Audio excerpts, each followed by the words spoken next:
Hey, so you're bored of the same old emojis on your new iPhone 17 Pro Max and want the new emoji update everyone's talking about? Let's see how you can get the latest iPhone emoji right now.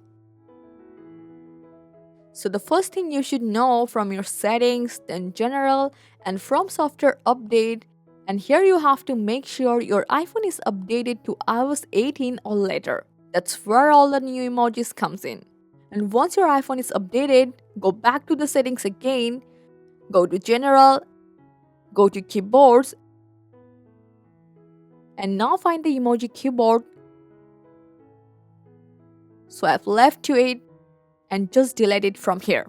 Don't worry, after that, tap on add new keyboard, search for emoji and add it back again. This actually refreshes your emoji keyboard and make sure you get all the latest one.